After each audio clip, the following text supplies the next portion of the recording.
And offline session of ISC. भारतीय संविधान और राज्य व्यवस्था का हम लोग अध्ययन कर रहे हैं और कल हमने भाग 5 का अध्ययन किया। भाग 5 के प्रथम चैप्टर का अध्ययन किया, जिसमें हमने कल भारत के प्रधानमंत्री और मंत्री परिषद का, संघ की मंत्री परिषद का अध्ययन किया। किस प्रकार से प्रधानमंत्री और मंत्री परिषद का कार्य है भारत के संविधान के तहत, उन सारी चीजों को हमने कल के सेशन में देखा। अब आज हम उसमें आगे बढ़ेंगे। उससे पहले मैं एक बार आपको संविधान में क्या व्यवस्था है इस संबंध में वो आपको दिखाना चाहूंगा। अनुच्छेद 74, 75 क्या बोलते हैं इस संबंध में। तो आप लोग रिवाइज कीजिए एक बार, जब तक और बच्चे भी जुड़ते हैं। भारत के संविधान के भारत में जो प्रधानमंत्री है, प्रधानमंत्री के संबंध में और संघ मंत्री परिषद के संबंध में किस प्रकार की व्यवस्था दी गई है, उसको एक बार आप चेक कर लीजिए।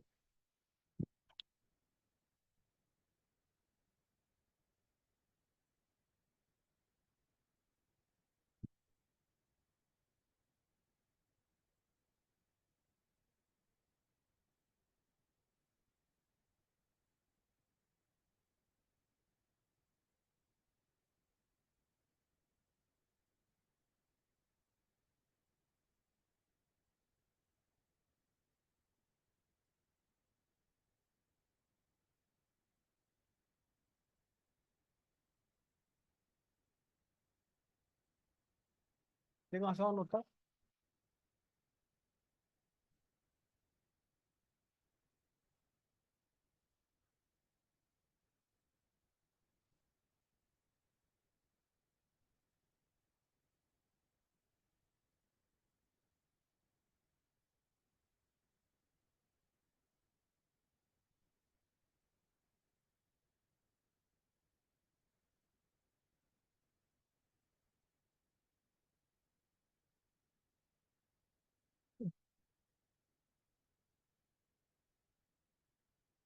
ये देखिए भाग 5 जिसका हम अध्ययन कर रहे हैं, भाग 5 के अंतर्गत संघ, संघ के अंतर्गत अध्याय 1 चैप्टर 1, और उसके अंदर कौन आ गया, कार्यपालिका।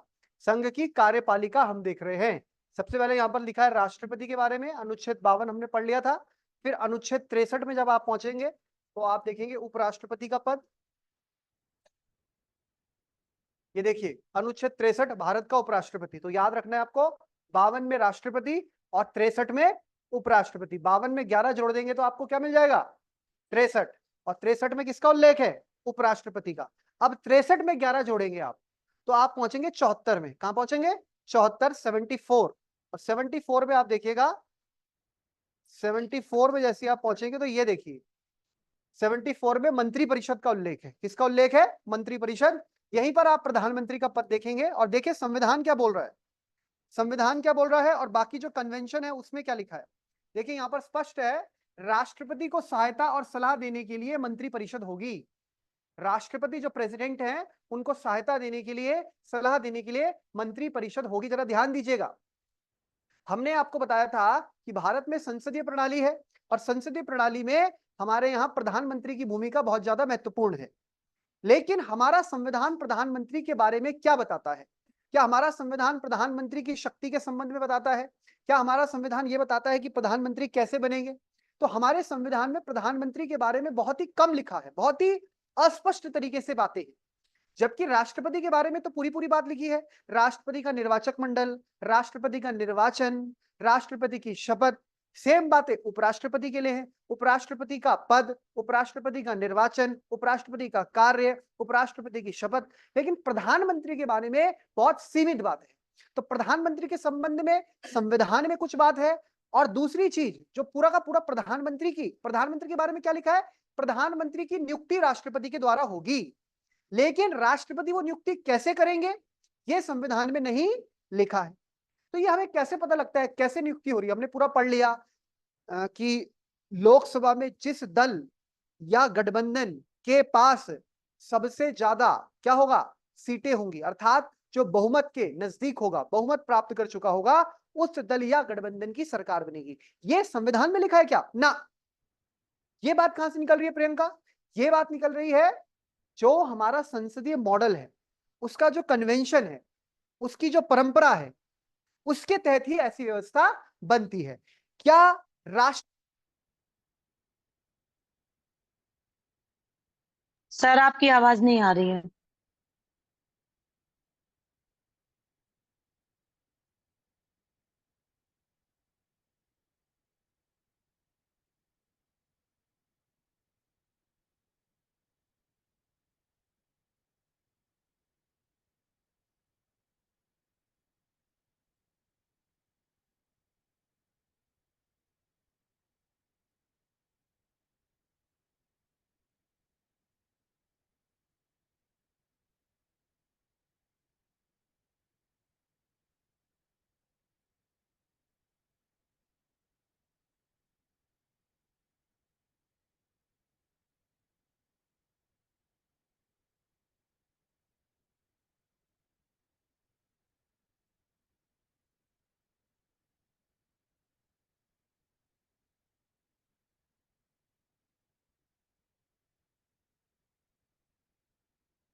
सर नहीं आ रही, अभी भी नहीं आ रही है।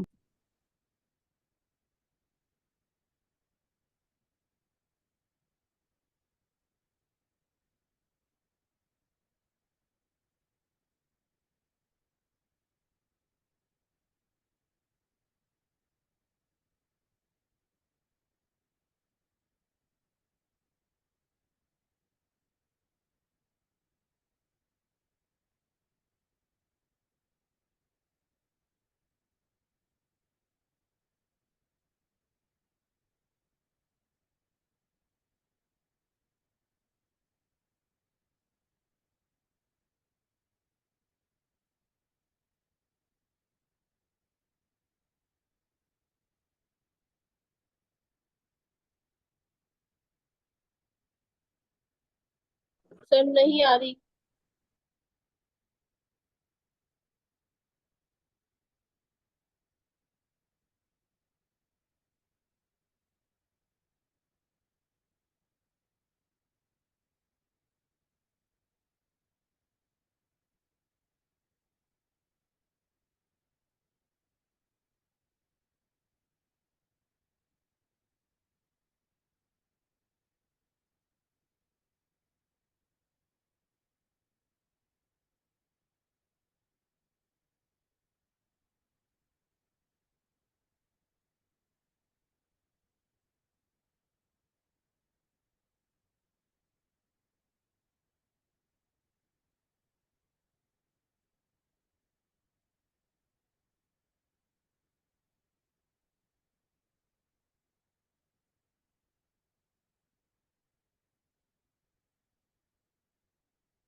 देखेंगे।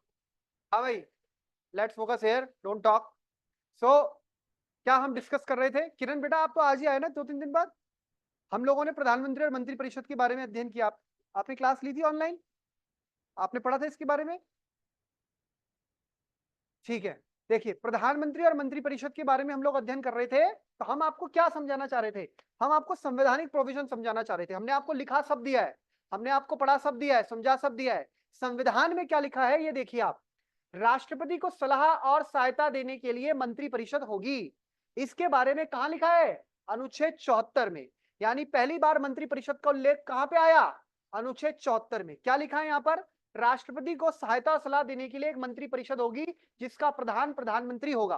तो मैंने आपको जब शुरू में लिखाया था ये पूरा पार्ट 5 का एक डायग्राम बनवाया था, तो मैंने आपको बताया था अनुच्छेद 52 में राष्ट्रपति है, अनुच्छेद 63 में उपराष्ट्रपति है, और अनुच्छेद 74 में क्या है? प्रधानमंत्री और मंत्री परिषद दोनों। क्योंकि पहले इसी में आ गया, राष्ट्रपति को सलाह देने के लिए एक मंत्री परिषद होगी जिसका प्रधान प्रधानमंत्री होगा। इन दोनों का उल्लेख कैसे याद रखना है?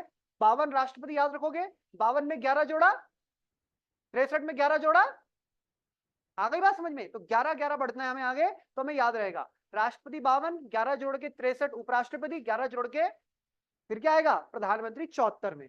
यह ध्यान रखना है। अब आगे देखिएगा, प्रश्न तो यह है कि राष्ट्रपति को सलाह देने के लिए एक मंत्री परिषद होगी जिसका मुखिया प्रधानमंत्री होगा, और वो मंत्री परिषद राष्ट्रपति को सलाह देगी। पर दूसरा प्रश्न ये है, क्या वो सलाह राष्ट्रपति पर बाध्यकारी है? क्या राष्ट्रपति उस सलाह को मानने के लिए बाध्य है? ये बड़ा प्रश्न है। तो ध्यान रखिए, पहले तो इसको लेकर बहुत ज्यादा एम्बिग्विटी थी। क्या थी? बहुत ज्यादा एम्बिग्विटी। एम्बिग्विटी का मतलब क्या होता है? क्लियर कट कोई हमारे पास समाधान नहीं था, और इस वजह से प्रधानमंत्री और राष्ट्रपति दोनों के बीच में तनाव होने की स्थिति बनती थी।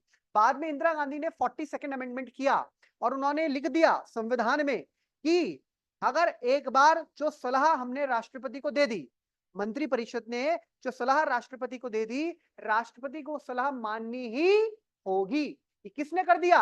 आपको इंदिरा गांधी पता है। तो इंदिरा गांधी ने संविधान में ही संशोधन कर दिया और ये लिख दिया कि जो भी सलाह, यहां पर क्या लिखा है? राष्ट्रपति को सहायता और सलाह देने के लिए मंत्री परिषद होगी जिसका प्रधान प्रधानमंत्री होगा, और राष्ट्रपति अपने कर्तव्यों का प्रयोग करने में ऐसी सलाह के अनुसार कार्य करेगा। ये लिखा है। अब राष्ट्रपति कार्य करेगा, उस सलाह पे कार्य करेगा नहीं करेगा, ये क्या सलाह उनके लिए बाध्यकारी है नहीं है, इसको लेकर संविधान बहुत ज्यादा स्पष्ट नहीं था। कन्वेंशन तो यही है पार्लियामेंट्री मॉडल में कि जो हेड ऑफ द स्टेट है वो किसके भी बेसिस पे काम करेगा, किसके बिहाफ पे, किसकी सलाह पर? काउंसिल ऑफ मिनिस्टर यानी मंत्री परिषद। इंदिरा गांधी ने इसको बिल्कुल क्लियर कट कर दिया कि राष्ट्रपति को काम ही किसकी सलाह पे करना पड़ेगा? मंत्री परिषद की सलाह पर। बाद में मोरारजी भाई देसाई की सरकार आई, उन्होंने फिर संविधान में दोबारा संशोधन किया, 44th अमेंडमेंट। इंदिरा गांधी ने 42वें संविधान संशोधन से लिख दिया, विकेश, इंदिरा गांधी ने 42वें संविधान संशोधन से लिख दिया कि राष्ट्रपति को सलाह पे ही काम करना पड़ेगा। कौन सी सलाह पर? मंत्री परिषद की। अपनी इच्छा से नानुकुर कुछ नहीं कर सकते। बाद में 44th अमेंडमेंट हुआ और उसमें एक नई बात जोड़ दी गई। देखो क्या लिख दिया गया, परंतु, अब देखो ध्यान से यहां पे, परंतु राष्ट्रपति मंत्री परिषद से ऐसी सलाह पर साधारणता या अन्यथा पुनर्विचार करने की अपेक्षा कर सकेगा। यानी अभी तो लिखा हुआ था, शुरू में तो कुछ ढंग से लिखा नहीं था, बाद में इंदिरा गांधी ने लिखवा दिया कि राष्ट्रपति को वही सलाह माननी पड़ेगी जो सलाह मंत्री परिषद ने उनको दी। बाद में मोरारजी भाई देसाई ने फिर अमेंडमेंट करके लिख दिया कि देखिए, मंत्री परिषद ने राष्ट्रपति को एक बार सलाह दी, पहली बारी में राष्ट्रपति से मानने के लिए बाध्य नहीं है। ठीक है, अगर मान गया तो अच्छी बात है। अगर राष्ट्रपति को लगता है कि इसके ऊपर दोबारा से पुनर्विचार होना चाहिए, तो वो मैक्सिमम एक बार के लिए क्या कर सकता है? उस सलाह को वापस मंत्री परिषद को भेज सकता है कि मंत्री परिषद पुनः मंत्रणा करे, पुनः विचार करे। अब मंत्री परिषद ने विचार किया, हो सकता है मंत्री परिषद ने कुछ परिवर्तन किया, उस सलाह में बदलाव किया या नहीं भी किया, जैसे भी रूप में फिर वो दोबारा राष्ट्रपति के पास आएगी, तो फिर अब राष्ट्रपति को उसके अनुसार कार्य करना पड़ेगा, माननी पड़ेगी। तो क्या हो गया फिर? परंतु राष्ट्रपति मंत्री परिषद से ऐसी सलाह पर साधारणता या अन्यथा पुनर्विचार करने की अपेक्षा कर सकेगा कि मंत्री परिषद पुनर्विचार करे, और राष्ट्रपति ऐसे पुनर्विचार के पश्चात दी गई सलाह के अनुसार कार्य करेगा। अब एक बार जब वापस आ गई वो पुनर्विचार के बाद, फिर राष्ट्रपति को उनकी सलाह के अनुसार कार्य करना पड़े। तो विकेश जरा बताओ क्या स्थिति थी शुरू में, फिर क्या स्थिति हुई और अब क्या स्थिति है, बताओ जल्दी। राष्ट्रपति और मंत्रिपरिषद की सलाह को लेकर क्या स्थिति थी शुरू में, फिर क्या स्थिति हुई और अब क्या स्थिति है?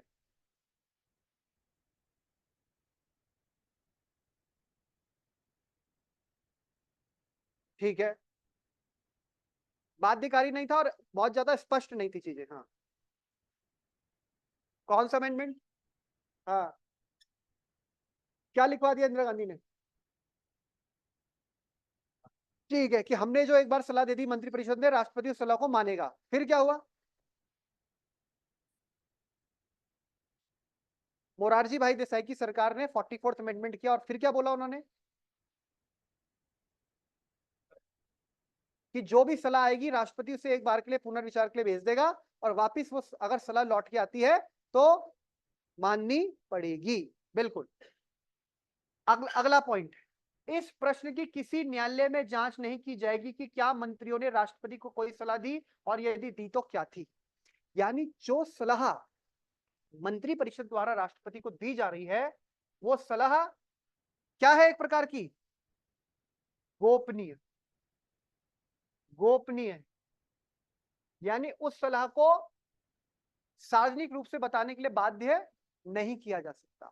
आप किसी न्यायालय में चैलेंज नहीं कर सकते कि हम ये जानना चाहते हैं क्या एडवाइस दी जा रही है प्रेसिडेंट को by the council of ministers. तो वो कैसी चीज है? बहुत ज्यादा कॉन्फिडेंशियल है, सीक्रेट है, गोपनीय। अब आ गया सबसे इंपॉर्टेंट आर्टिकल इस उसका, अनुच्छेद 75। एक एक करके इसको देखना है आपको, बहुत ही महत्वपूर्ण है। सबसे पहले शुरू करेंगे आयुष से। आयुष, अनुच्छेद 75 के बारे में पढ़िए, इसमें मंत्रियों के बारे में आपको जानना है, पढ़िए।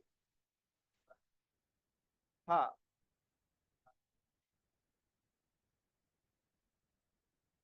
एक मिनट। तो क्या ये बात हम जानते हैं कि नहीं जानते? ऑनलाइन बच्चे, क्या ये बात हम जानते हैं कि नहीं जानते कि प्रधानमंत्री की नियुक्ति राष्ट्रपति करेगा और अन्य मंत्रियों की नियुक्ति राष्ट्रपति प्रधानमंत्री की सलाह पर करेगा? ये बात हमने आपको स्पष्ट कर रखी है, लिखवा भी रखी है। अब आगे इसमें अमेंडमेंट जो हुआ, जो हम आपको कल बता रहे थे, तो वो क्या था? मंत्रिपरिषद में प्रधानमंत्री सहित मंत्रियों की कुल संख्या लोकसभा के सदस्यों की कुल संख्या के 15% से अधिक नहीं होगी। ये बात भी हमने कल आपको बता दी, बताई थी नहीं बताई थी? तो ये वाला पॉइंट, पहला पॉइंट क्लियर हो गया। ठीक, विकेश बेटा दूसरा पॉइंट पढ़िए। एक तो ये ख पढ़िए इसका पहले।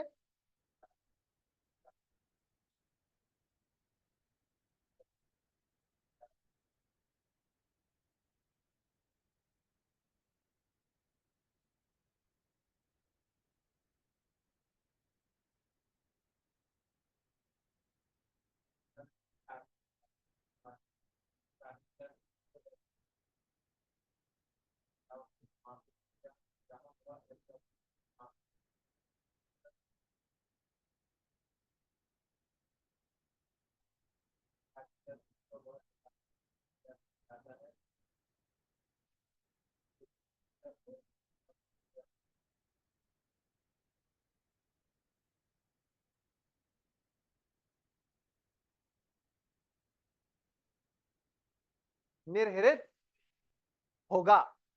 10वीं अनुसूची का संबंध किससे है? दल बदल। हर मंत्री जो अपने पद पर है, हर मंत्री जो अपने पद पर है, तो जाहिर सी बात है वो एक सांसद भी होगा। और अगर कल के दिन अगर उस पर कोई आरोप लगते हैं, अगर मान लीजिए सदस्यता जाती है उसकी, मंत्री पद जाता है, तो क्या उसकी सदस्यता समाप्त हो जाएगी? हो जाएगी। लेकिन अगर सदस्यता समाप्त होती है तो क्या मंत्री पद समाप्त हो जाएगा?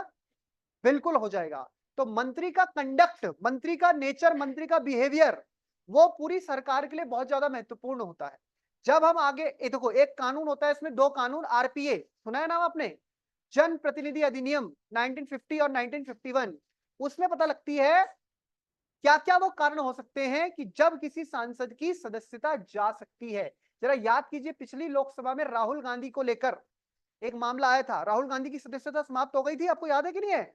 पिछली बार राहुल गांधी वायनाड से सांसद थे, इस बार भी वायनाड से चुने गए और उनकी सदस्यता गुजरात में मोदी सरनेम को लेकर उन्होंने जो एक स्टेटमेंट दिया था, उसके ऊपर एक केस चला था और उस केस में उनको सजा हुई थी और वो 2 वर्ष से अधिक की सजा थी। इस वजह से उनकी सदस्यता क्या हो गई थी, समाप्त। यानी कोई भी व्यक्ति जो मंत्री के पद पर है, ठीक है ना, और जो सांसद भी है, तो ऐसा सांसद होने के लिए there are certain rules and regulations, कुछ कंडक्ट है आपका जो आपको मेंटेन करना होता है।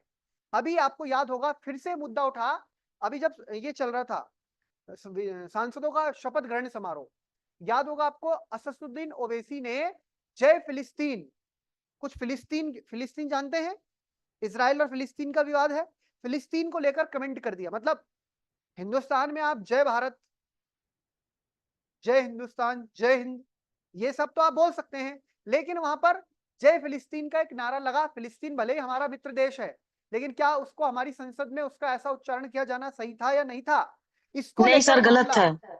उसको लेकर मामला वहां पर उठा और कई लोगों ने बोला, खासकर जो रूलिंग पार्टी है, कि असदुद्दीन ओवैसी की सदस्यता समाप्त की जानी चाहिए। तो ये फिर प्रश्न बढ़ता है आगे कि किस प्रकार से सदस्यता किसी व्यक्ति को मिलती है, नहीं तो उसका एक कंडक्ट होता है। Conduct is very important. Next, जो विकेश के बगल में, क्या नाम है आपका? हाँ राहुल, सेकंड पॉइंट पढ़िए। मंत्री के बाद रुकेंगे क्योंकि कॉमा है।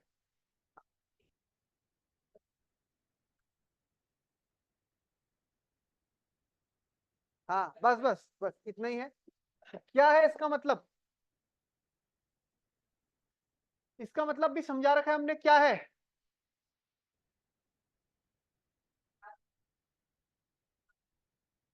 पद पर रहेंगे जब तक राष्ट्रपति चाहेंगे, और राष्ट्रपति कब तक चाहेंगे?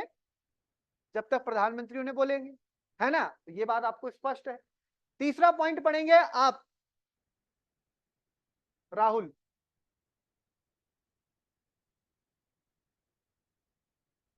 वेरी इंपॉर्टेंट, कॉपी में नोट भी करना है।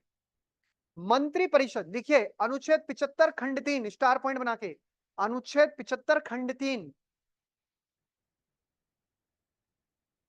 अनुच्छेद 75 खंड 3 में यह स्पष्ट है, यहां से ऑन होता है? अनुच्छेद 75 खंड 3 में स्पष्ट है कि मंत्री परिषद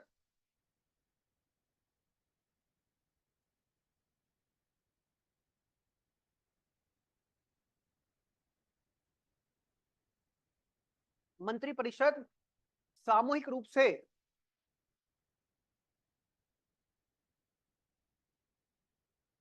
लोकसभा के प्रति उत्तरदायी होगी।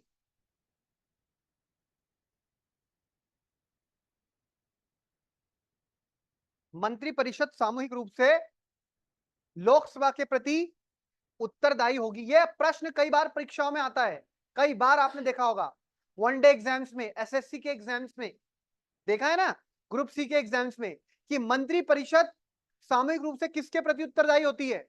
ऑप्शन ए राष्ट्रपति, ऑप्शन बी संसद डाल दें, ऑप्शन सी लोकसभा डाल दें, तो सबसे सही क्या होगा? अगर लोकसभा नहीं है तो संसद लिखा होगा। अब मंत्री किसी भी सदन से हो, मतलब वो किसी भी सदन का सदस्य हो, सामूहिक रूप से लोकसभा के प्रति उत्तरदायी होते हैं, अर्थात मंत्री अपने आचरण के लिए जिम्मेदार है।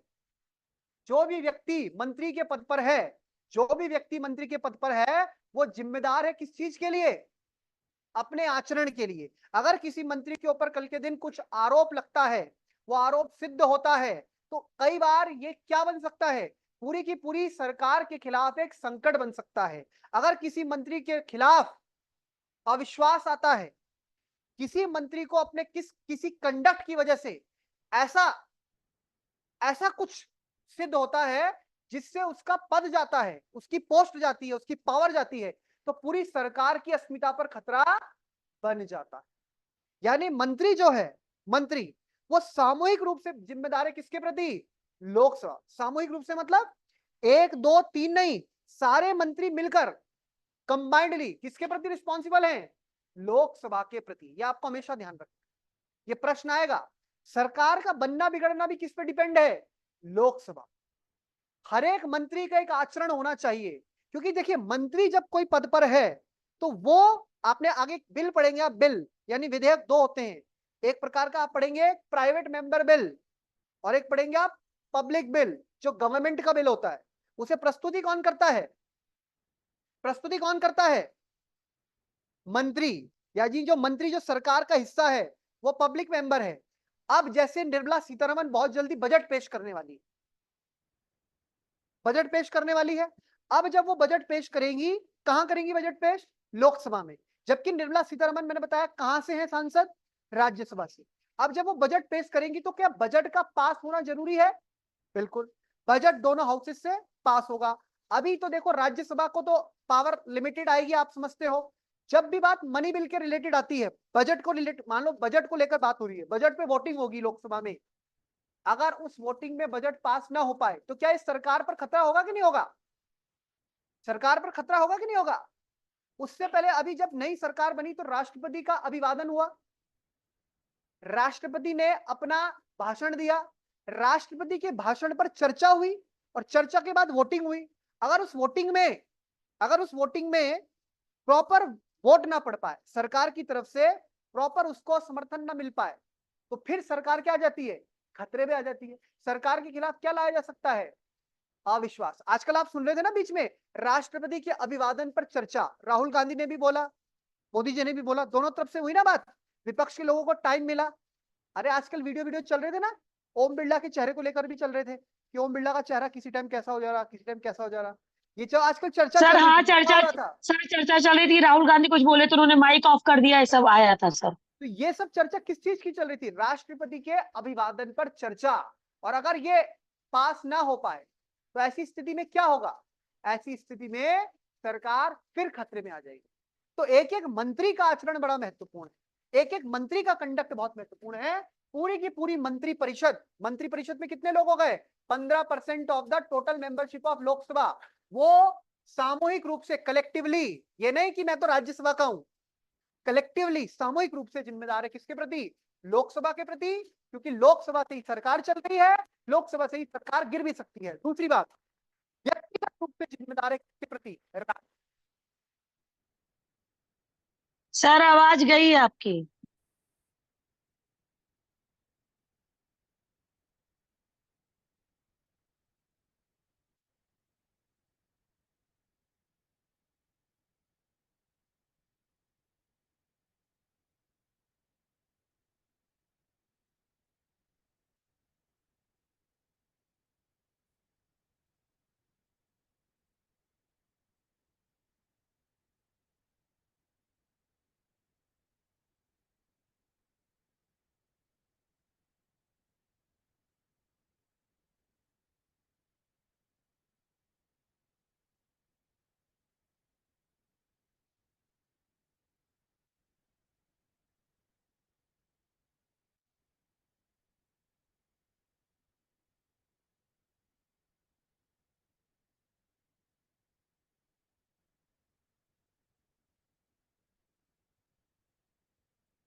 आ गई आवाज?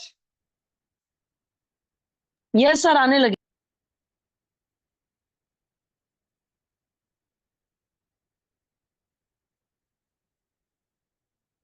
वहां पर लिख देना, मंत्रिपरिषद सामूहिक रूप से लोकसभा के प्रति जिम्मेदार है, बल्कि व्यक्तिगत रूप से राष्ट्रपति के प्रति जिम्मेदार है। व्यक्तिगत रूप से राष्ट्रपति के प्रति जिम्मेदार है, ये आपको ध्यान रखना है।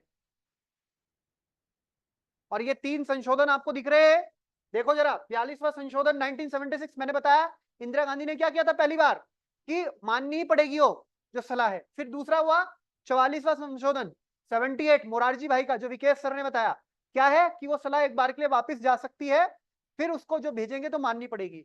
फिर ये कौन सा है, 91वां, ये तो सब आपको पता ही है, 15% जो है उससे ज्यादा लोकसभा में स्ट्रेंथ नहीं। कब हुआ था, 2003 में। चलिए अब आ जाइए 5वां पॉइंट। 5वां पॉइंट पढ़ेंगे प्रियंका, फटाफट से पढ़िए प्रियंका। वैसे आज इतना बार बार समय खराब हो रहा है, जल्दी पढ़िए।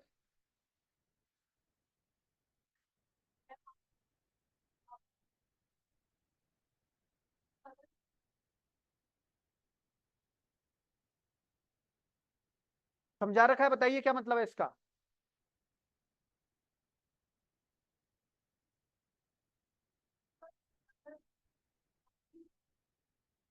हाँ, कोई मंत्री अगर,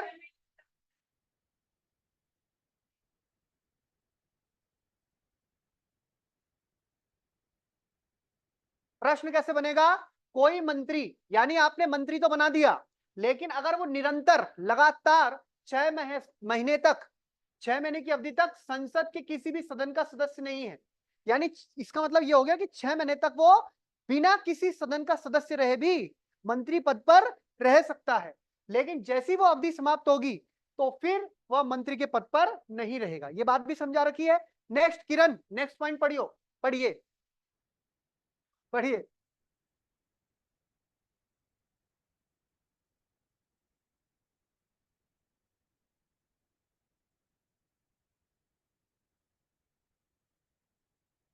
इसका मतलब क्या है, मंत्रियों के वेतन भत्ते सुविधाएं सब कौन निर्धारित करेगी, संसद निर्धारित करेगी। तो ये बात आपको ध्यान रह गई, रह जाएगी ध्यान। फिर इस संबंध में बात कहां आएगी, 78, इंपॉर्टेंट बड़ा है वैसे, 77 भी 78, 78 पढ़ेंगे आप, पढ़िए सर फटाफट से। क्या है, राष्ट्रपति को जानकारी देने आदि के संबंध में प्रधानमंत्री के कर्तव्य। अब ये प्रधानमंत्री के कर्तव्य बता रहा है राष्ट्रपति के संबंध में, बताइए।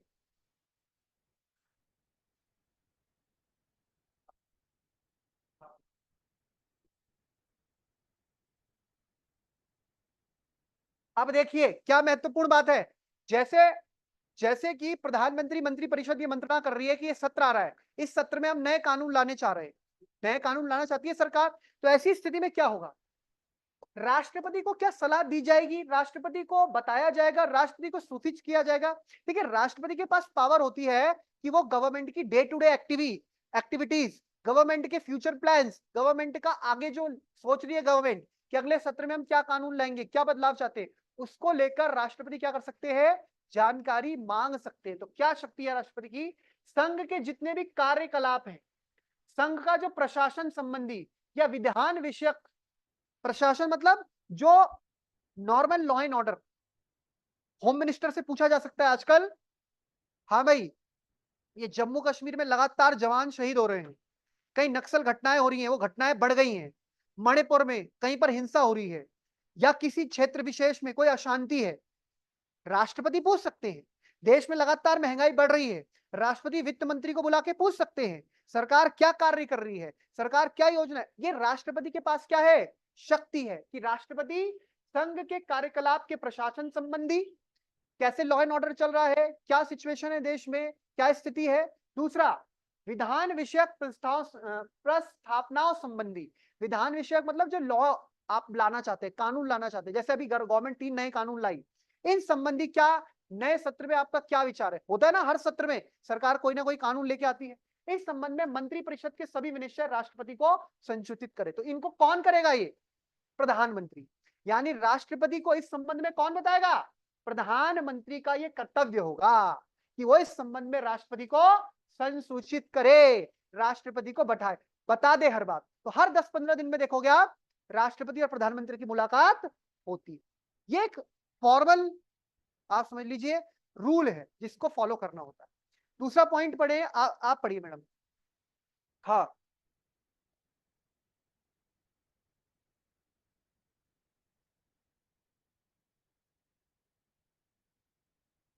अब पहली वाली में तो क्या था कि प्रधानमंत्री खुद ही इंफॉर्मेशन दे, और दूसरी वाली में राष्ट्रपति जानकारी मांग सकता है। वो अपनी इच्छा से राष्ट्रपति कार्यालय, राष्ट्रपति जो है अपनी इच्छा से प्रधानमंत्री से कार्यालय जानकारी मांग सकता है, सेम मामलों को लेकर, प्रशासन संबंधी मामलों को लेकर, और दूसरा विधान विषयकों को लेकर। तीसरा पॉइंट पढ़ेंगे आयुष।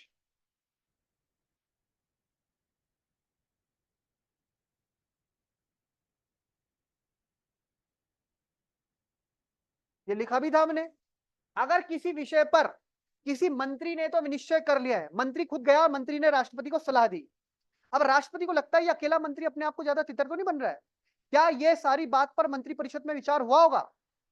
मंत्रिपरिषद मतलब मंत्रिपरिषद में एक आदमी तो है नहीं, मंत्रिपरिषद तो बड़ी है, या कैबिनेट की बात करें तो कैबिनेट भी बड़ी है। कोई एक कैबिनेट मिनिस्टर जाए और राष्ट्रपति को कोई सलाह दे दे, तो क्या राष्ट्रपति उसको ऊपर सोचेगा, उसके ऊपर एक्शन लेगा? नहीं। तो यहाँ पर क्या बात है, किसी विषय को जिस पर किसी मंत्री ने निश्चय कर दिया है किंतु मंत्रिपरिषद ने विचार नहीं किया, यानी मंत्रिपरिषद का विचार करना क्या है यहाँ पे आवश्यक है, राष्ट्रपति द्वारा अपेक्षा किए जाने पर परिषद के समक्ष विचार के लिए रखे।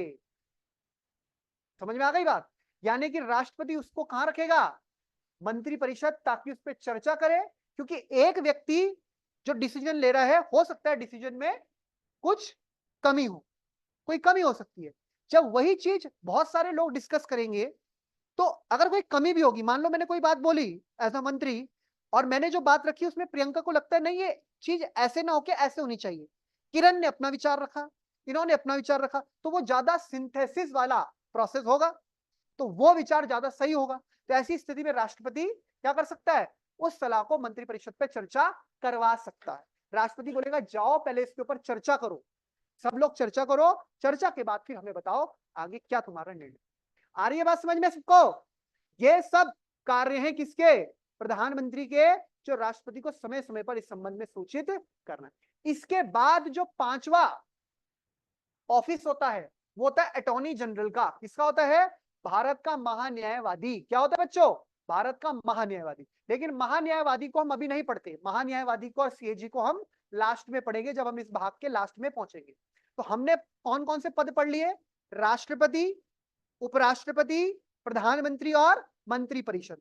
अब रुक जाइए, अब रुक जाइए, अब हम पढ़े चैप्टर 2 में। चैप्टर 2 संसद की तरफ बढ़ता है, आर्टिकल 79 से संसद शुरू होती है।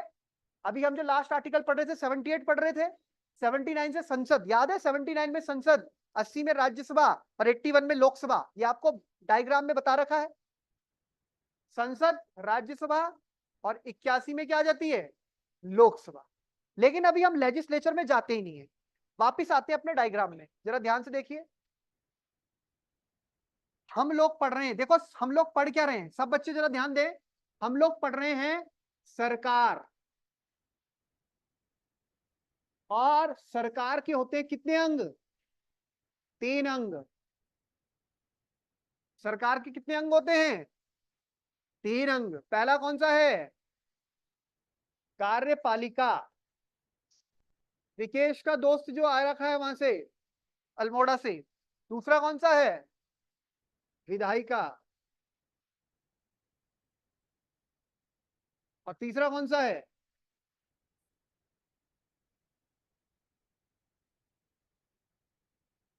लेकिन ये हमें किस स्तर पर पढ़नी है, क्या ये एक ही स्तर पर है, नहीं, ये 2 स्तर पर है।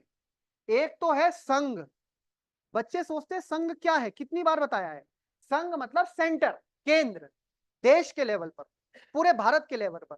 और वही चीजें किसके लेवल पे पढ़नी होती है, राज्य। जब हम संघ के लेवल पर पढ़ेंगे तो कौन से भाग में पढ़ेंगे, भाग 5। और जब हम राज्य के लेवल पे पढ़ेंगे तो कौन से भाग में पढ़ेंगे, भाग 6। हमें संघ की कार्यपालिका पढ़ ली है, अब हमें संघ की विधायिका पढ़नी है, उसके बाद संघ की न्यायपालिका पढ़नी। लेकिन मैं चाह रहा हूं कि संघ की कार्यपालिका के साथ हम पहले राज्य की कार्यपालिका पढ़ लें, ताकि हम दोनों की तुलना कर पाए। फिर हम संघ की विधायिका पढ़ेंगे और फिर राज्य की विधायिका पढ़ेंगे, और फिर संघ की न्यायपालिका और राज्य की न्यायपालिका। हालांकि न्यायपालिका एक ही है, इंटीग्रेटेड है। तो कहने का मतलब ये संघ के स्तर पर कार्यपालिका पढ़ ली नहीं पढ़ ली? अब पढ़ ली है तो मैं जिससे पूछूंगा वो मुझे बताएगा कि कार्यपालिका में संघ के स्तर पर कितने कार्यालय आते हैं। मीनू, संघ की कार्यपालिका 5 में सर। कितने? बहुत बढ़िया, very good very good. Vikesh, उनके नाम बताओ कौन कौन से कार्यालय आते हैं संघ की कार्यपालिका में, कौन कौन से कार्यालय आते हैं?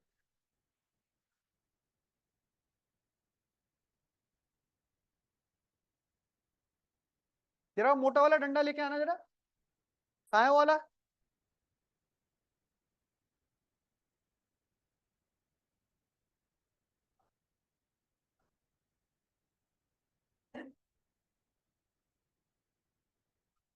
Very good. अब कैसे आया तुम्हारा उत्तर? ठीक है ना? तो संघ की कार्यपालिका में कितने ऑफिस आते हैं? 5। कोई भी ऐसा बच्चा ना हो जिसे यही ना पता हो। कुछ तो बोल रहे पढ़ लिया हमने, राष्ट्रपति भी प्रधानमंत्री भी, पर यही नहीं पता कि पढ़ा क्या। तुमने पढ़ी संघ की कार्यपालिका, जिसमें 5 ऑफिस आते हैं, राष्ट्रपति, उपराष्ट्रपति, प्रधानमंत्री, मंत्री परिषद और महान्याय। इसमें अभी हमने महान्यायवादी नहीं पढ़ा। अब वैसे ही कार्यपालिका से हम आगे विधायिका में बढ़े, देख रहे थे ना भाग दो ना। हम अभी पहले दूसरे भाग में राज्य की कार्यपालिका पढ़ लेते हैं। और राज्य की कार्यपालिका में कितने ऑफिस आते हैं? 4। कितने आते हैं? 4। जरा ऑनलाइन स्टूडेंट कोई बताया राज्य की कार्यपालिका में कौन कौन से 4 ऑफिस आते हैं, जल्दी बताइए। ऑनलाइन स्टूडेंट कोई बताए, संघ की कार्यपालिका में 5 ऑफिस आते हैं, राज्य में कितने आते हैं? ऑनलाइन सीमा जी,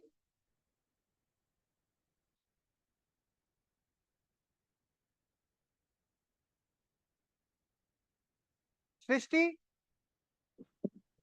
सर 4 आते हैं, राज्यपाल, मुख्यमंत्री, मंत्री परिषद और अधिवक्ता। बहुत बढ़िया। राज्य की कार्यपालिका में 4, राष्ट्रपति की जगह राज्यपाल, सीएम पीएम की जगह, वहां पे पीएम सीएम। केंद्र में तो एक पद होता है उपराष्ट्रपति का, राज्य में कोई उपराज्यपाल का पद नहीं होगा, तो राष्ट्रपति की जगह राज्यपाल, प्रधानमंत्री की जगह चीफ मिनिस्टर यानी मुख्यमंत्री, वहां पर संघ की मंत्रिपरिषद या राज्य की मंत्रिपरिषद, और वहां पर महान्यायवादी या महाधिवक्ता। आ गई बात समझ में? बिल्कुल। तो यहां कितने ऑफिस हो गए? 4। तो अब हम इसका नजारा देख लेते हैं भाई। अब हम बढ़ेंगे किस तरफ? भाग 6 में। इसके लिए हमें भाग 6 में जाना पड़ेगा। किसमें जाना पड़ेगा? भाग 6 में। भाग 6 आयुष कहां से शुरू होता है? अनुच्छेद 152। ये खत्म कहां था ये वाला भाग? भाग 5 151। तो 152 में हम बढ़े, तब देखते हैं उसको कहां से शुरू हो रहा है। 100,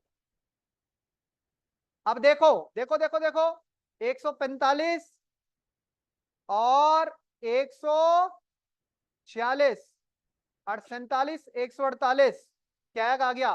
149, 151। 151 के बाद देखो बच्चों, हैप्पी बर्थडे हो गया है भाग 6 का। भाग 6 आ गया है। भाग 6 का नाम क्या है? राज्य। भाग 6 का नाम क्या है? राज्य। अब कहां से शुरू हो रहा है आर्टिकल? 152। लेकिन ध्यान रखे, याद कीजिए, 100 आर्टिकल पहले 52 में राष्ट्रपति का पद था कि नहीं था? संघ की कार्यपालिका थी। तो इस भाग में शुरू होगी राज्य की कार्यपालिका, लेकिन राज्य की कार्यपालिका 153 से स्टार्ट हो रही है, यानी एक्चुअल में भाग 153 जो प्रोविजन है। तो फिर 152 में क्या है? 152 बोल रहा है इस भाग में जब तक कि संदर्भ में अन्यथा अपेक्षित ना हो, राज्य पद के अंतर्गत जम्मू कश्मीर राज्य नहीं है। यहां पर इसने पहले राज्य को परिभाषित कर दिया, क्योंकि ये सोच रहा है कि तुम बच्चे कंफ्यूज ना हो जाओ। तुमने राज्य तो अनुच्छेद 12 में भी पढ़ा था, अनुच्छेद 36 में भी पढ़ा था। तो ये कह रहा है विकेश, आयुष, प्रियंका, परेशान मत होना, संविधान बोल रहा है। वो राज्य के मतलब में अब बात नहीं हो रही है, अब राज्य की बात हो रही है। जैसे हमारा राज्य उत्तराखंड, जैसे सीमा जी का राज्य उत्तर प्रदेश, जैसे पंजाब, हरियाणा, अब उन राज्य की बात हो रही है जो संघ की इकाई हैं, जो देश की इकाई हैं, उनकी बात हो रही है। और उस समय लिखा है कि इसके अंतर्गत जम्मू कश्मीर राज्य नहीं, क्योंकि जम्मू कश्मीर आप समझते हो, जम्मू कश्मीर के लिए संविधान में स्पेशल एक अनुच्छेद था जिसका नाम है 370। अब तो खैर वो डाइल्यूट हो गया है, 370 डाइल्यूट हो गया है। तो जम्मू कश्मीर के लिए अलग से संविधान, अलग से व्यवस्था थी। तो असल में हमें ध्यान रखना है कि 152 में कुछ नहीं, शुरुआत कहां से हो रही है बच्चों? 153। और जैसे वहां पे शुरुआत हो रही थी 52 से, यहां पर मेन शुरुआत, भाग की शुरुआत तो 152 से हो रही है, लेकिन मेन आर्टिकल की शुरुआत कहां से हो रही है? 153। वहां पर 52 में शुरुआत के साथ ही क्या था? राष्ट्रपति। यहां पर शुरुआत में क्या आ जाएगा? राज्यपाल। कौन आ जाएगा? तो बस अब जैसे जैसे वहां था वैसे वैसे हैं। देखिए 153 राज्यों के राज्यपाल। क्यों भाई विकेश, क्या लिखा है? प्रत्येक राज्य के लिए एक राज्यपाल होगा। वहां क्या लिखा था? There shall be a president of India. Bharat का एक राष्ट्रपति होगा। यहां लिख दिया है प्रत्येक राज्य के लिए एक राज्यपाल होगा। तो हेडिंग डालिए, राज्य की कार्यपालिका। राज्य की कार्यपालिका, सभी लोग हेडिंग डाल दीजिए भाई, राज्य की कार्यपालिका। भाग 6, 4 क्यों लिख दिया आपने? भाग 6, भाग 6 लिख दिया, भाग 6। लिखिए राज्य की कार्यपालिका के अंतर्गत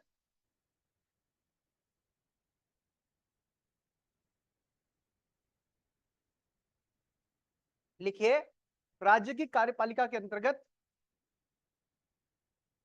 4 कार्यालय आते हैं।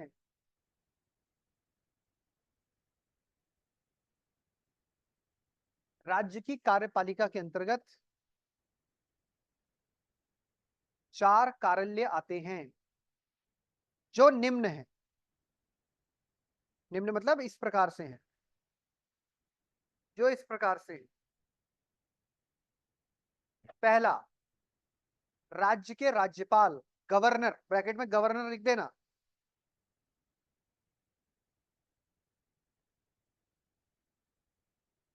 गवर्नर लिख दिया, राज्य के राज्यपाल गवर्नर। अनुच्छेद बताओ, अभी याद करो, 153। गवर्नर का पद किसमें है? 153। याद रखना 52, 52 में 100 जोड़ोगे तो 152। तो 152 से तो शुरू हो रहा है ये, वहां पे कुछ है नहीं, तो 153। दूसरा, मुख्यमंत्री। मुख्यमंत्री। तीसरा, राज्य की मंत्रिपरिषद। राज्य की मंत्रिपरिषद। अब इनके दोनों के ब्रैकेट में लिखो 163, 164।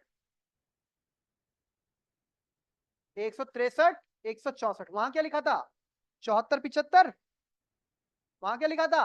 74, 75।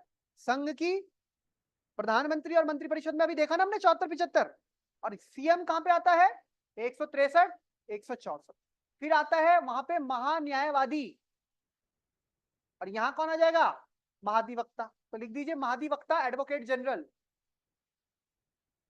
चौथा कौन सा आ जाएगा? महाधिवक्ता, एडवोकेट जनरल। अच्छा, महान्यायवादी का अनुच्छेद क्या था? 76। और यहां हो जाएगा क्या? 165, 165। लिख दिया 160। याद हो रहा है कि नहीं हो रहा है? चलो याद भी करो, कंपैरेटिवली अनुच्छेद भी याद करो इनके तुलनात्मक रूप से। क्या वहां पर था राष्ट्रपति, वहां पर था राष्ट्रपति, यहां पर है राज्यपाल। वहां पर था पीएम, यहां पर है सीएम। वहां पर थी काउंसिल ऑफ मिनिस्टर पीएम की, यहां पर है काउंसिल ऑफ मिनिस्टर सीएम की। वहां पर था अटॉर्नी जनरल, और यहां पर है एडवोकेट जनरल। है कि नहीं है?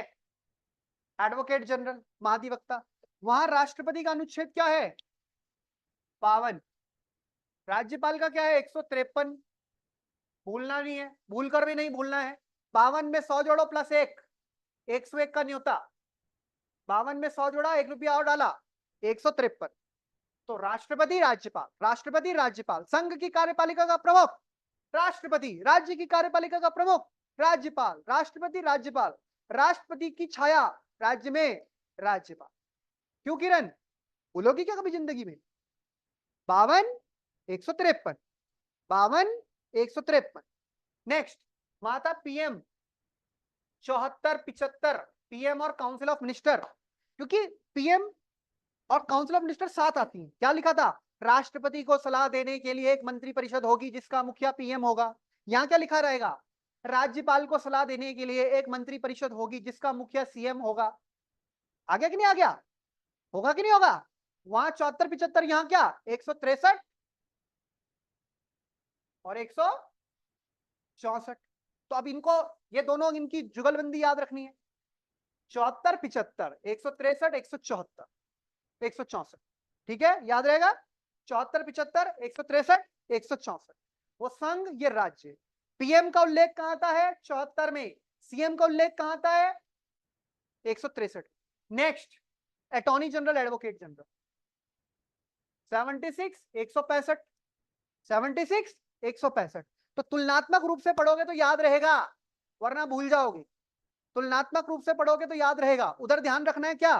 52 52, उधर के लिए 52 63 74 75 76। इधर ध्यान रखना है 153 163 164 165। बस, तो और क्या है? हो जाएगा कि नहीं हो जाएगा? हाँ भाई, हो जाएगा किरण। चलिए अब पढ़ ले राज्यपाल। चलिए फिर, तो क्या बात, किरण ने हाँ बोल दिया, अब राज्यपाल भी पढ़ लेंगे। प्रत्येक राज्य के लिए एक राज्यपाल होगा, परंतु इस अनुच्छेद की कोई बात एक ही व्यक्ति को 2 या 2 से अधिक राज्यों के लिए राज्यपाल नियुक्त करने के लिए निवाहित नहीं करेगी। Very very important. एक, प्रत्येक राज्य के लिए एक राज्यपाल होगा, पर इसका कतई मतलब नहीं है कि एक राज्यपाल एक से ज्यादा राज्यों को संभाल नहीं सकते। क्या कोई एक व्यक्ति 2 राज्यों का सीएम हो सकता है कि टाइम पे? कि मैं उत्तराखंड का भी सीएम हूं और मैं यूपी का भी सीएम हूं? हो सकता सर है? ऐसा तो सर सर ऐसा तो आज तक नहीं हुआ। नहीं सर, पता नहीं। राज्यपाल को तो जानते हैं सर, नहीं हो राज्यपाल को तो सकता। पता है। कोई भी एक व्यक्ति 2 राज्यों का एक साथ सीएम नहीं हो सकता, लेकिन राज्यपाल हो सकता है क्या? कि वो एक ही टाइम पे उत्तराखंड के भी राज्यपाल है और उत्तर प्रदेश के भी राज्यपाल है। यस सर, हो सकता है। हो सकता है, ऐसा हुआ भी है। अजीज कुरैशी, अभी भगत सिंह कोश्यारी, वो महाराष्ट्र और गोवा दोनों के राज्यपाल थे। तो यहां पर पहले ऐसा नहीं था बेटे, यहां पर शुरुआत में ऐसा नहीं था। शुरुआत में एक राज्य के लिए एक ही राज्यपाल होता था। 7वां संविधान संशोधन हुआ और उसमें यह व्यवस्था कर दी गई कि इस अनुच्छेद की कोई बात एक ही व्यक्ति को 2 या अधिक राज्यों के लिए राज्यपाल नियुक्त करने से निवारित नहीं करेगी।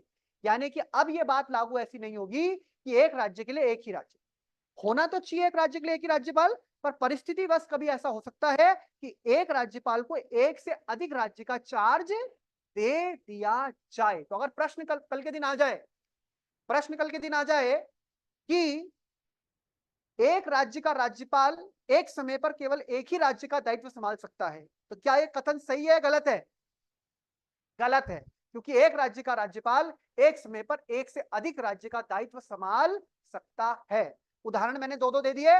भगत सिंह कोश्यारी एक ही समय पर महाराष्ट्र के थे मेन गवर्नर, उसी टाइम पे वो गोवा, जब तक कि वहां के लिए कोई नया नहीं आ जाता तब तक वो कार्यभार संभाल सकते हैं। वो 2 महीने 3 महीने 6 महीने भी हो जाता है।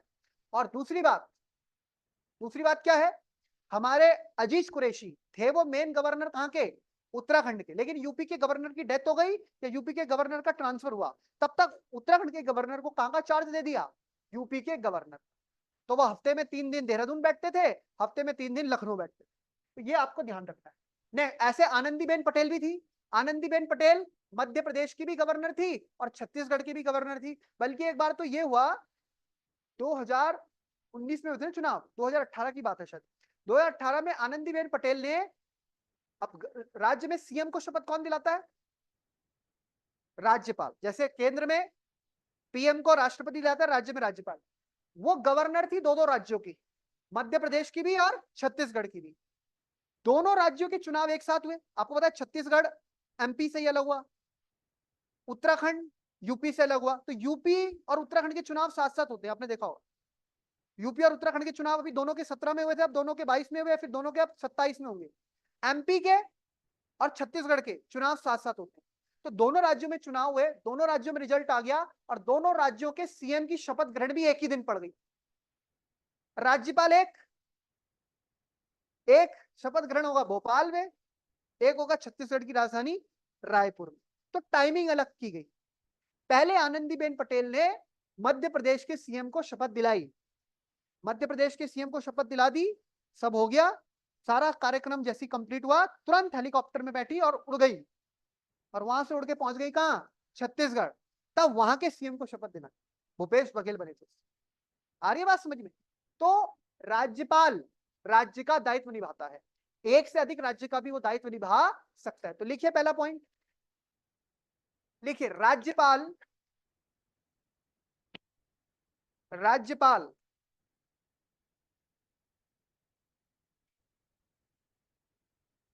राज्यपाल मत लिख देना, राज्यपाल। राज्यपाल राज्य कौमा राज्य कार्यपालिका का प्रमुख होता है, कौमा राज्य कार्यपालिका का, राज्यपाल के बाद कौमा, राज्य कार्यपालिका का संवैधानिक प्रमुख होता है, राज्य कार्यपालिका का संवैधानिक प्रमुख होता है, संवैधानिक प्रमुख होता है। इस पद का उल्लेख, इस पद का उल्लेख संविधान के अनुच्छेद 153 में है। इस पद का उल्लेख संविधान के अनुच्छेद 153 में है। इस पद का उल्लेख संविधान के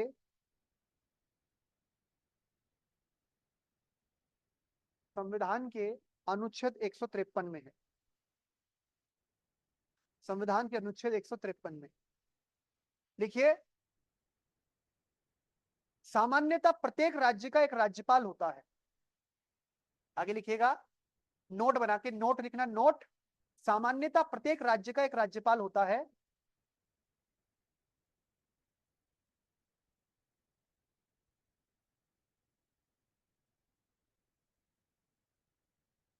सामान्यतः प्रत्येक राज्य का एक राज्यपाल होता है, ठीक है। परंतु परंतु परिस्थिति जन्य, परिस्थिति मतलब कभी कभी सिचुएशन ऐसी बनती है, परंतु परिस्थिति जन्य, परंतु परिस्थिति जन्य, परिस्थिति जन्य कारकों के कारण, परिस्थिति जन्य कारकों के कारण किसी एक राज्य के राज्यपाल को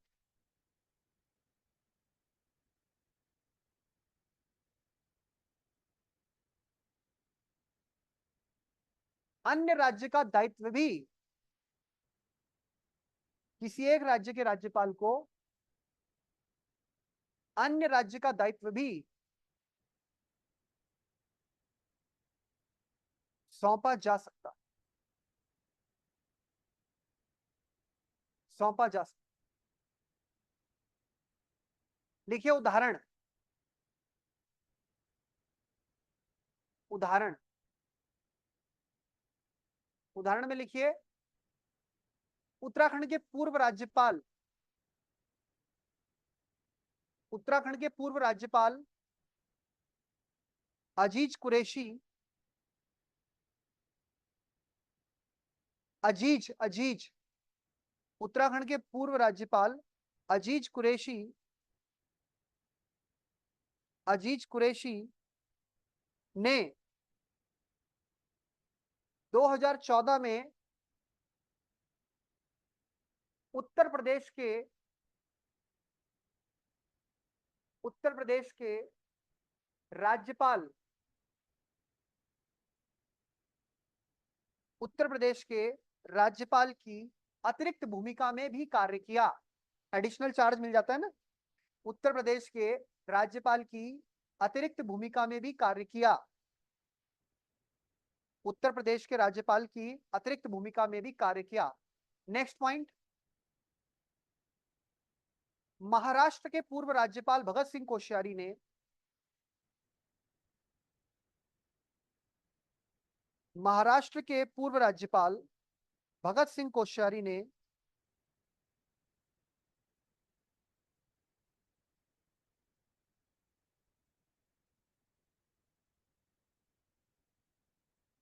महाराष्ट्र के पूर्व राज्यपाल भगत सिंह कोश्यारी ने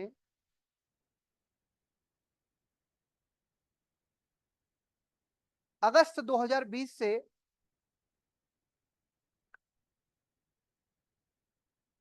जुलाई 2021 तक, मतलब 11 महीने लगभग, अगस्त 2020 से जुलाई 2021 तक गोवा के राज्यपाल के रूप में भी दायित्व निभाया। ये कहां के गवर्नर? महाराष्ट्र। और कहां के भी बने? गोवा के भी। तो वो बोलते हैं अतिरिक्त प्रभार। एक और उदाहरण लिखिए, वर्तमान लिखिए, उत्तर प्रदेश की वर्तमान राज्यपाल, उत्तर प्रदेश की वर्तमान राज्यपाल आनंदीबेन पटेल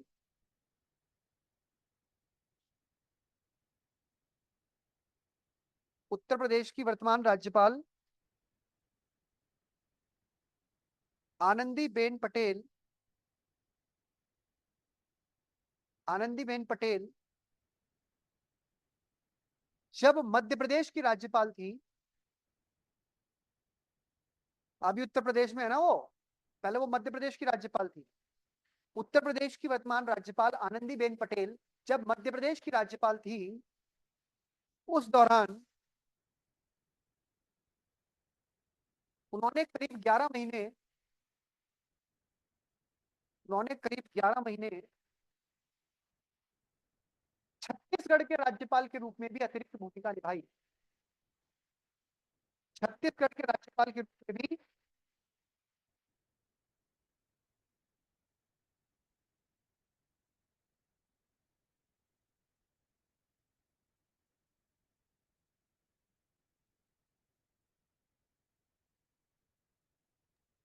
सर आपकी आवाज नहीं आ रही है।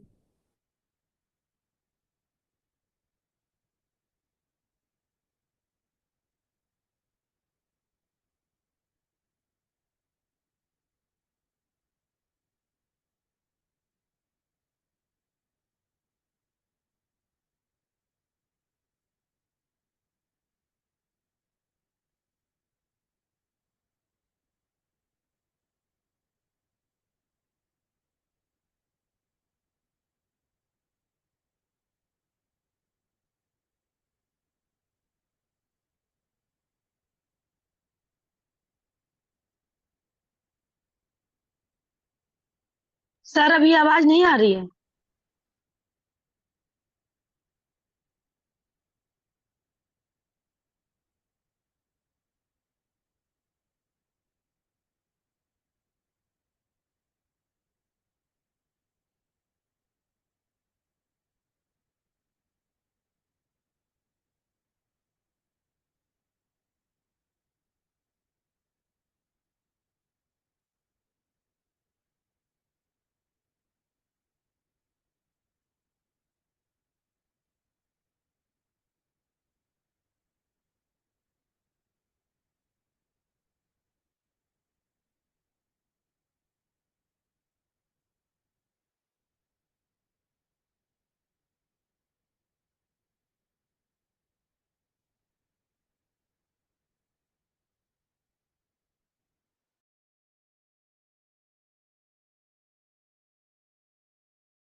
आ गई आवाज? यस सर, आने लगी। सर ये बताइए, जैसे एक प्रदेश से दूसरे भी प्रदेश का अतिरिक्त प्रभार मिलता है राज्यपाल को, तो उसको सैलरी सिर्फ एक ही प्रदेश की मिलेगी कि जितना मिलेगा हर जगह की सैलरी मिलेगी? दोनों स्टेट का लेजिस्लेचर डिसाइड करेगा, आएंगे उसके ऊपर। दोनों स्टेट के लेजिस्लेचर के द्वारा डिसाइड करके वो सैलरी बनती है। सैलरी पर एक ही मिलेगी, यानी कि दो अलग अलग उसके मजे नहीं आ जाएंगे। दो अलग अलग सैलरी नहीं, एक सैलरी पर कंबाइंड होके आएगी। अभी उसके ऊपर आएंगे। देखिए सबसे पहले हम कहां पहुंचे, अब इससे पहले फिर आवाज चली जाए, इधर ध्यान से सुन लो। 153 में राज्यपाल की पद की उल्लेख हो गया। 154 राज्यपाल की कार्यपालिका शक्ति। ध्यान से देखिए, राज्य की कार्यपालिका शक्ति राज्यपाल में निहित होगी। जैसे याद कीजिए, संघ की कार्यपालिका शक्ति राष्ट्रपति में निहित है और इसका प्रयोग इस संविधान के अनुसार स्वयं या अपने अधीनस्थ अधिकारियों के द्वारा करेगा। वहां पे क्या करा था, जैसे संघ की कार्यपालिका शक्ति किसमें निहित थी, कौन सा अनुच्छेद था, 53, ठीक, उसकी कॉपी 154। तो संघ की कार्यपालिका शक्ति राष्ट्रपति में निहित थी, राज्य की कार्यपालिका शक्ति राज्यपाल में निहित है। संघ की कार्यपालिका शक्ति का प्रयोग राष्ट्रपति अपने मातहत अपने अधीनस्थ अधिकारियों की सलाह पर करेगा और राज्य की कार्यपालिका शक्ति का प्रयोग संविधान के अनुसार राज्यपाल स्वयं या अपने अधीनस्थ अधिकारियों के द्वारा करेगा। सेम वही कॉपी है। नेक्स्ट, इस अनुच्छेद की कोई भी बात किसी विद्यमान विधि द्वारा किसी अन्य प्राधिकारी को प्रदत्त किए गए कृत्य राज्यपाल को अंतरित करने वाली नहीं समझी जाएगी, या राज्यपाल के अधीनस्थ किसी प्राधिकारी को विधि द्वारा कृत्य प्रदान करने में से संसद या राज्य के विधानमंडल को निवारित नहीं करेगी। अर्थात हमारे पास स्पष्ट रूप से संघ और राज्य की शक्तियों का क्या है, विभाजन किया गया है। और हमें हमेशा यह भी ध्यान रखना है कि जो राज्य का राज्यपाल है वो केवल एक प्रकार की संवैधानिक भूमिका में है। भले ही वो संवैधानिक भूमिका राष्ट्रपति जैसी है, लेकिन राष्ट्रपति और राज्यपाल में जमीन आसमान का अंतर है। क्यों? क्योंकि राज्य में जो राज्यपाल है वो संघ के एजेंट के रूप में काम कर रहा है। राज्य में जो राज्यपाल है वो संघ के एजेंट के रूप में काम कर रहा है, ना कि वो कोई चुनी हुई सरकार। क्या राज्यपाल किसी राज्य का चुनाव होता है? सर राज्यपाल जो है वो सारी रिपोर्टिंग पीएम को करता है कि राष्ट्रपति को करता है, और राज्य में राष्ट्रपति शासन लागू होता है तो सर राष्ट्रपति ही लागू करेंगे, राज्यपाल की मतलब रिपोर्ट के आधार पे जो भी सलाह देंगे। सर ऐसा है ना सर? अभी मेरी बात सुनिए पहले। राज्यपाल जो है वो कोई चुना हुआ प्रतिनिधि नहीं है। राज्य में मेन शक्ति किसके पास होगी, सीएम और काउंसिल ऑफ मिनिस्टर। बल्कि राज्यपाल तो जिस राज्य का जो राज्यपाल बनेगा वो उस राज्य का नागरिक भी नहीं होता। मसलन मैं अपनी पूरी जिंदगी में उत्तराखंड का राज्यपाल नहीं बन सकता, मैं हिमाचल का बन सकता हूँ, पंजाब का बन सकता हूँ, यूपी का बन सकता हूँ, कर्नाटक का बन सकता हूँ, किसी राज्य का बन सकता हूँ, उत्तराखंड का क्यों? नियम क्या है, आप जिस राज्य से संबंधित हैं आप उस राज्य के राज्यपाल नहीं। अब आनंदीबेन पटेल गुजरात की हैं, राज्यपाल कहाँ है इस टाइम? यूपी में। कहां पर है? यूपी में। भगत सिंह कोश्यारी उत्तराखंड के थे, राज्यपाल कहां थे? महाराष्ट्र में। तो राज्य में उसी राज्य के व्यक्ति, पॉलिटिकल व्यक्ति को नहीं रखते। क्यों? क्योंकि वो व्यक्ति क्या होगा, अगर राज्यपाल बनके उस भूमिका में आएगा राजभवन में और वहां पे सीएम भी होगा तो दोनों के बीच में टकराहट हो सकती है।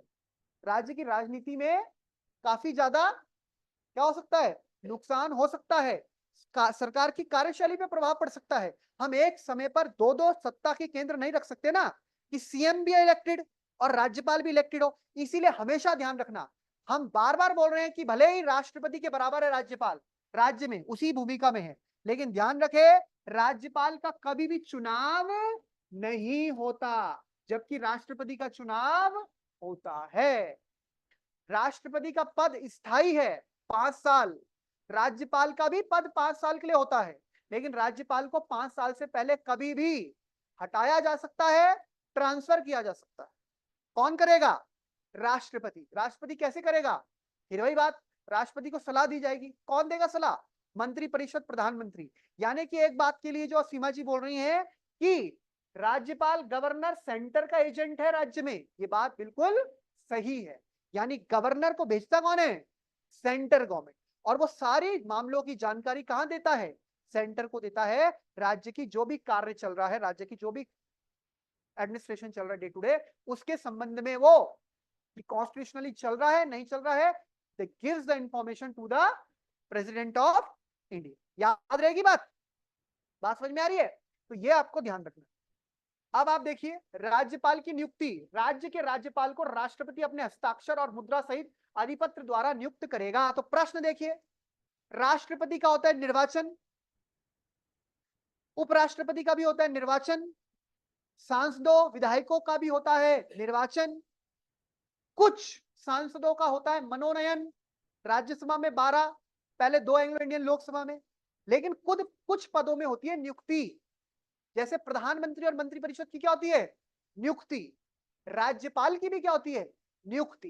देखिए शब्द आया नियुक्ति, राज्यपाल की नियुक्ति होती है, ना कि राज्यपाल इलेक्ट होता है।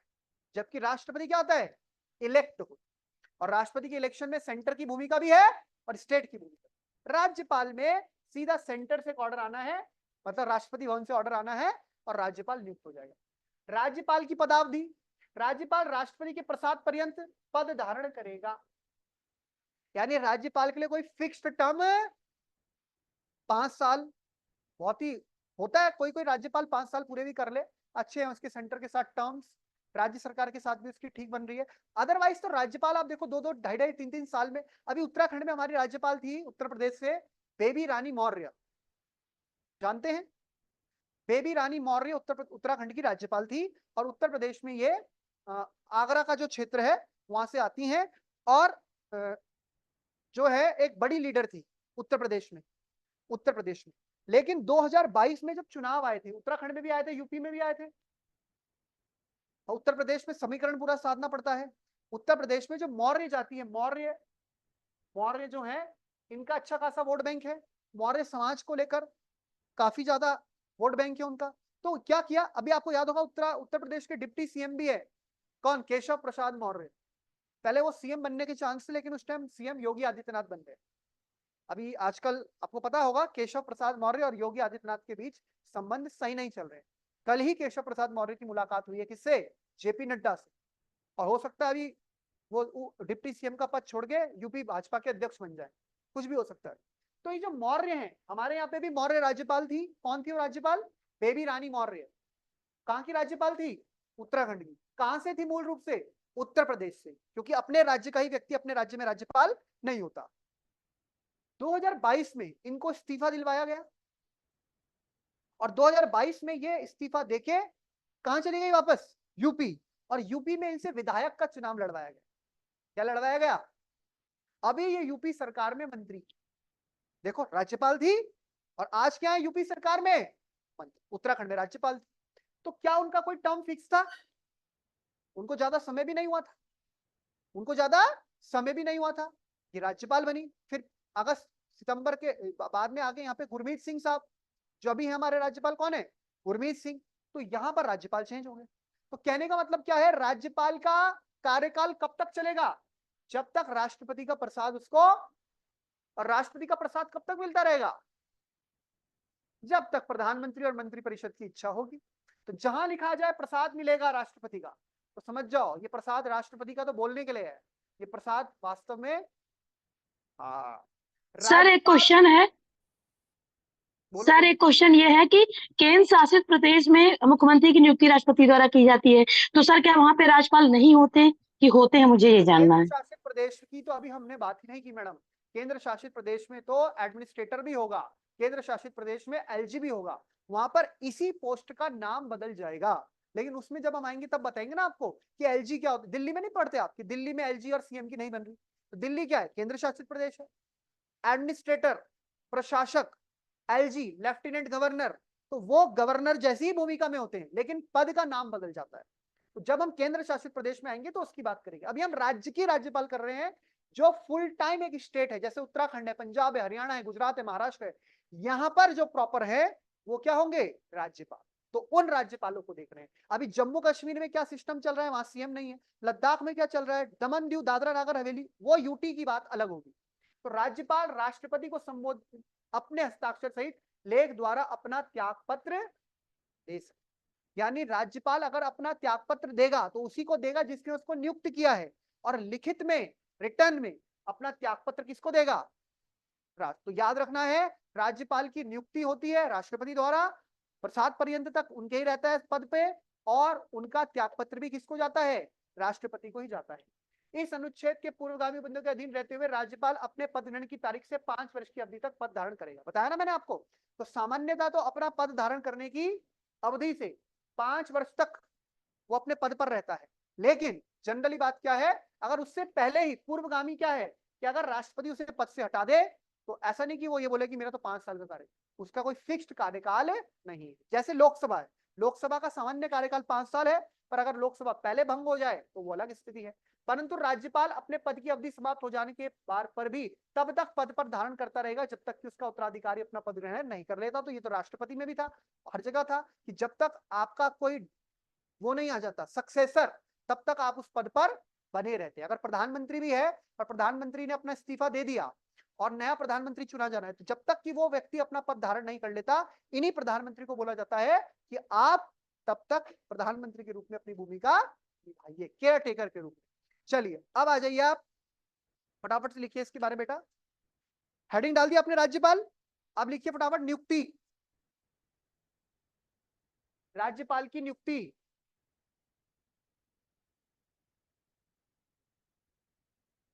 देखिए 155 संविधान का अनुच्छेद 155। अब 10 मिनट लिखना है हमें केवल, ध्यान से लिखेंगे। संविधान का अनुच्छेद 155 लिखिए।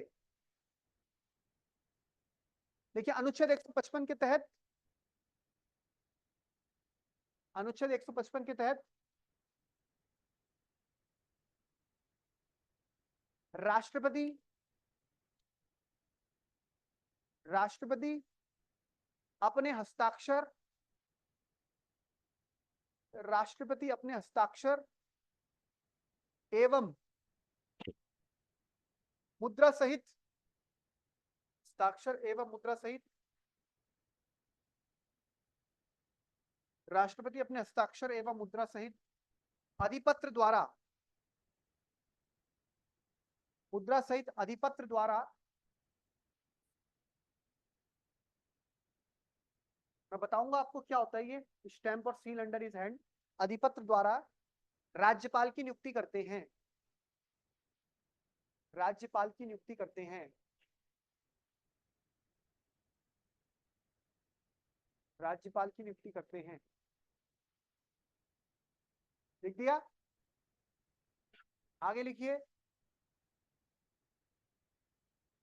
संविधान के अनुच्छेद 154 के अनुसार, संविधान के अनुच्छेद 154 के अनुसार यह प्रावधान है कि, संविधान के अनुच्छेद 154 के अनुसार, 154 के अनुसार यह प्रावधान है कि राज्य की कार्यपालिका शक्ति,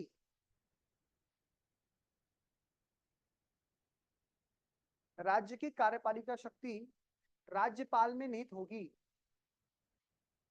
है ना। संघ की किसमें होगी, राज्य की कार्य, बिल्कुल सही बोल रहे राष्ट्रपति, राज्य की कार्यपालक शक्ति राज्यपाल में निहित होगी तथा वह इस शक्ति का प्रयोग, तथा वह इस शक्ति का प्रयोग स्वयं, तथा वह इस शक्ति का प्रयोग स्वयं, स्वयं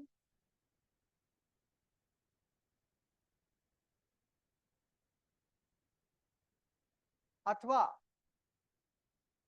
अपने अधीनस्थ अधिकारियों के द्वारा करेगा, स्वयं अथवा अपने अधीनस्थ अधिकारियों के द्वारा करेगा, अपने अधीनस्थ अधिकारियों के द्वारा करेगा।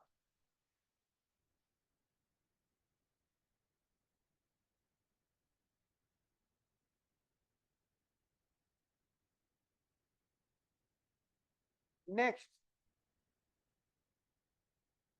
राज्यपाल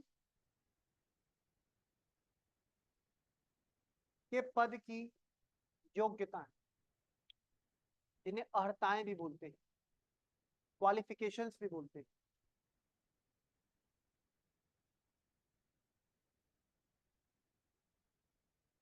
देखिए संविधान के अनुच्छेद 157 व 158 में, संविधान के अनुच्छेद 157 व 158 में राज्यपाल पद के लिए कुछ शर्तें हैं, राज्यपाल पद के लिए संविधान के अनुच्छेद 157 158 में राज्यपाल पद के लिए कुछ शर्तें हैं,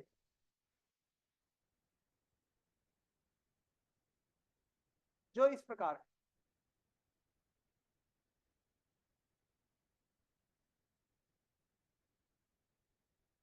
पहला, दोनों को मिला के लिखा रहा हूं, पहला वह भारत का नागरिक होना चाहिए,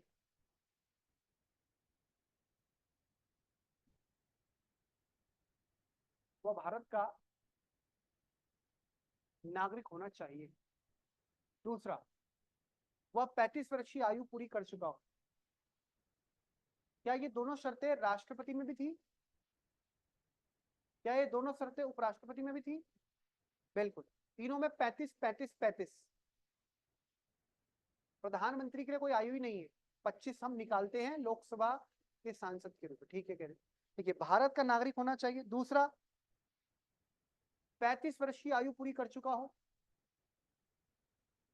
तीसरा, तीसरा हम अनुच्छेद 158 से निकाल रहे हैं। तीसरा, किसी राज्य अथवा संघ सरकार के अंतर्गत, किसी राज्य अथवा संघ सरकार के अंतर्गत लाभ का पद न धारण करता हो।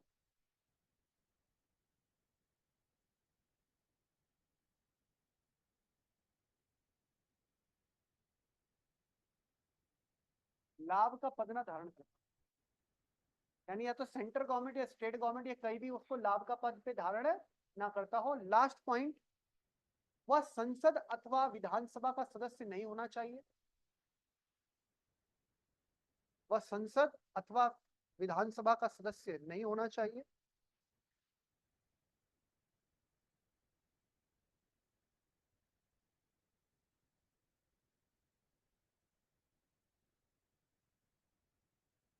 वह संसद अथवा विधानसभा का सदस्य नहीं होना चाहिए। हाँ, नहीं होना चाहिए। वह संसद, संसद मतलब मेंबर ऑफ पार्लियामेंट नहीं होना चाहिए। वह विधानसभा, विधानसभा मतलब लेजिस्लेटिव असेंबली, लेजिस्लेटिव काउंसिल, जो आपका राज्य का विधानमंडल है, वहां का सदस्य नहीं होना चाहिए। यद्यपि ऐसा है तो, यद्यपि ऐसा है तो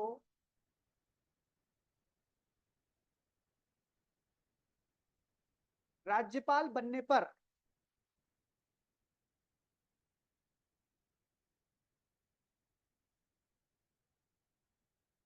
राज्यपाल बनने पर उसी तिथि से,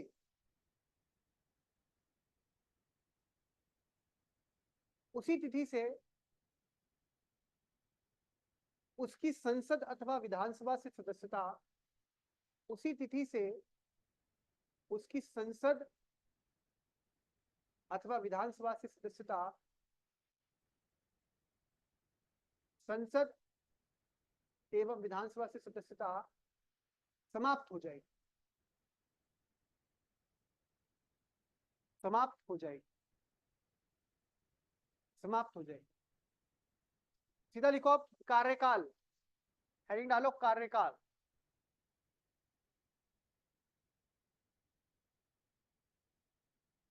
देखिए, अनुच्छेद 156 के तहत राज्यपाल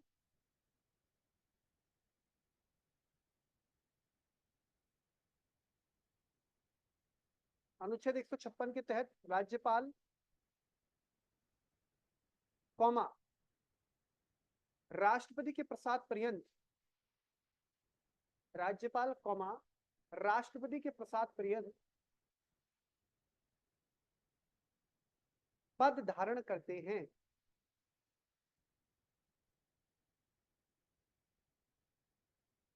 पद धारण करते हैं। सामान्यतः इनका कार्यकाल, राष्ट्रपति के प्रसाद पर्यंत पद धारण करते हैं, सामान्यतः इनका कार्यकाल 5 वर्ष का होता है। सामान्यतः इनका कार्यकाल 5 वर्ष का होता है।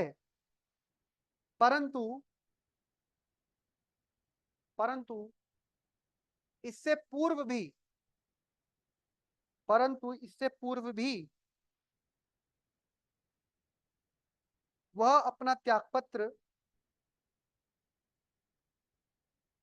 वह अपना त्यागपत्र राष्ट्रपति को सौंप सकते हैं।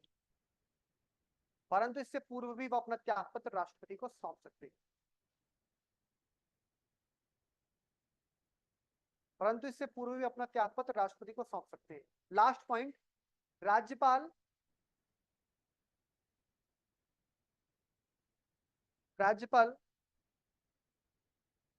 को अपने दूसरे कार्यकाल के लिए पुनः नियुक्त किया जा सकता है। राज्यपाल को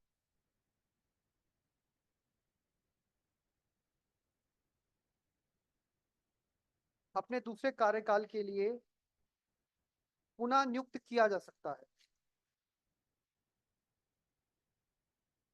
किया जा सकता है। कार्यकाल समाप्त होने के पश्चात, कार्यकाल समाप्त होने के पश्चात नए राज्यपाल की नियुक्ति तक, कार्यकाल समाप्त होने के पश्चात नए राज्यपाल की नियुक्ति तक वह पद पर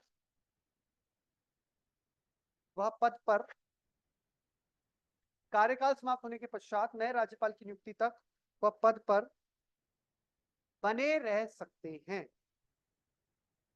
जब तक नया नहीं आएंगे ना, तब तक वो अपने पद पर बने रह सकते। चलिए, यहां पर हमने कई बातें जान ली किसके बारे में, तो राज्यपाल का टॉपिक हमारा कंटिन्यू रहेगा आगे भी, और बाकी जो उपराज्यपाल वगैरह वो यूटी वगैरह जब हम पढ़ेंगे तब देखेंगे। दूसरी रही बात कि राष्ट्रपति, तो आप राष्ट्रपति और राज्यपाल की तुलना भी करेंगे। जैसे तुलना मैंने आपको बता दी। एक बड़ी बात, राष्ट्रपति निर्वाचित होता है, राज्यपाल नियुक्त होता है। राष्ट्रपति का कार्यकाल फिक्स होता है, राज्यपाल का कार्यकाल राष्ट्रपति के प्रसाद पर्यंत होता है। राष्ट्रपति पूरे देश का एक होता है, सामान्यतः राज्यपाल भी राज्य का एक होता है, पर एक व्यक्ति एक से अधिक राज्य के राज्यपाल के रूप में भूमिका निभा सकता है।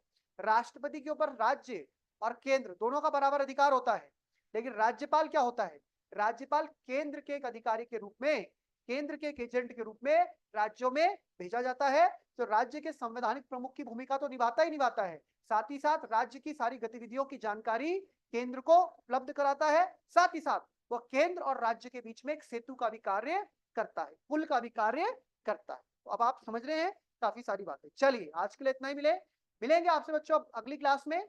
उम्मीद है आप लोगों को ये समझ में आया होगा। बहुत सी बाध्यताएं रही, व्यवधान आए, बीच बीच में कभी वॉइस चली जा रही, कभी बारिश तेज हो जा रही, कभी कुछ हो जा रहा, कभी गर्मी, कभी सर्दी, कभी बरसात, ये तो चलता रहेगा जिंदगी में, इसी का नाम जिंदगी है। तमाम उतार चढ़ावों के साथ हमारी गाड़ी आज प्लेटफॉर्म नंबर राज्यपाल पे पहुंची है। अब यहीं से गाड़ी आगे छूटेगी। तब तक के लिए आप लोगों को बहुत बहुत धन्यवाद, बहुत बहुत नमस्कार और आभार। जय हिंद, जय Bharat, Vande Mataram, God bless you all.